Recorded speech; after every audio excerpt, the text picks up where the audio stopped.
अगर मरीज की साफ सफाई सही तरीके से नहीं की तो इन्फेक्शन और बेड सोर का खतरा बढ़ सकता है।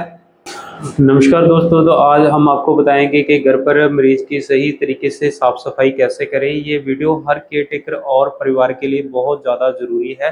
तो जैसे ही पेशेंट की मॉर्निंग होती है, सुबह होती है, तो उस टाइम पे हमने साफ सफाई का ध्यान कैसे रखना है। तो सुबह हमने सबसे पहले हमने पेशेंट की स्पंज करनी होती है। पेशेंट की स्पंज बहुत के लिए हमें क्या क्या सामान जरूरी चाहिए होगा, क्या क्या सामान हमें रेडी रखना होगा। तो उसमें चाहिए हमें गुनगुना पानी, तो ना ज़्यादा ठंडा और ना ही ज़्यादा गर्म हो।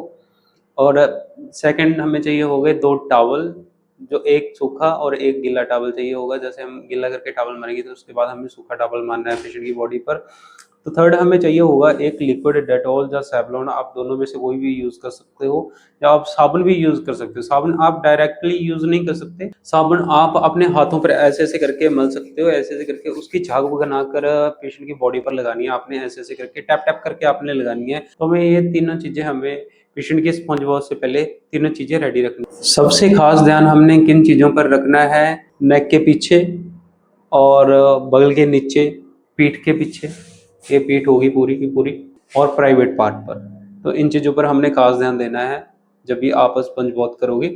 जब भी आप इन जगहों पर आप गीला टॉवल मारोगे तो उसके बाद देन तो आपको सूखा कपड़ा मारना बहुत ज़्यादा ज़रूरी होता है। इनको हमने सुखाना है, सुखा के ही बाद में पेशेंट को कपड़े पहनाने हैं, तो पहले नहीं पहनाने। सेकंड, हमने पेशेंट की ओरल केयर करनी है। ओरल केयर के लिए हमें क्या चाहिए, ओरल केयर के लिए हमें पेशेंट अगर ब्रश कर सकता है तो पेशेंट को हम ब्रश करवा सकते हैं। अगर पेशेंट खुद से ब्रश नहीं कर सकता तो हम गॉज पीस यूज कर सकते हैं, स्टेराइल गॉज यूज कर सकते हैं। स्टेराइल गॉज के ऊपर हमने क्या लगाना है, हमने माउथ वॉश लगा के उनको अच्छे से क्लीनिंग कर सकते हैं उनकी।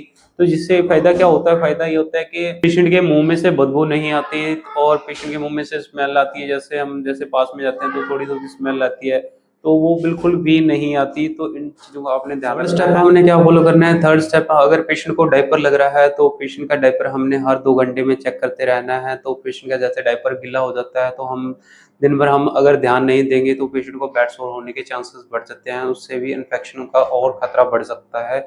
तो जैसे डायपर गीला होता है तो हमें उसी टाइम पर डायपर को चेंज करना चाहिए। जैसे आप स्टिचिंग करवाते हैं तो उस हिसाब से हमें डायपर हर बार चेक करना चाहिए।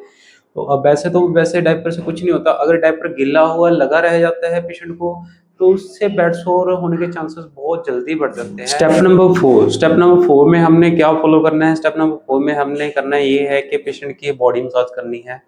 तो अगर पेशेंट के कपड़े आपने कल पहनाए थे तो आज भी आपने कपड़े चेंज करने हैं, चद्दरें वगैरह चेंज करते हो आपने कपड़े भी पेशेंट के हर रोज चेंज करने हैं। अगर पेशेंट के कपड़े गीले हो जाते हैं किसी वजह से, अगर डायपर वगैरह लीकेज कर देता है, कोई चद्दर वगैरह गीली होगी, तो वो आपने एट ए टाइम पे करने, वो आपने ऐसे नहीं सोचना है कि कल चेंज करेंगे, तो उससे भी इन्फेक्शन का खतरा बहुत बढ़ जाता है। और आपने ग्लव्स पहनकर ही पेशेंट को टच करना है जब भी आप पेशेंट की कोई भी सफाई और कोई भी क्लीनिंग वगैरह आपकी पेशेंट की करते हो। तो इससे होता क्या है, इससे आप खुद भी सेफ हो और पेशेंट भी सेफ है। तो आप दोनों सेफ हो और पेशेंट को भी कोई इन्फेक्शन वगैरह और नहीं होता, और पेशेंट की भी सफाई रहती है, रिकवरी के चांसेस बढ़ जाते हैं। तो अगर आप खुद हाइजेनिक रहते हो तो पेशेंट भी जल्दी ठीक होने लगता है।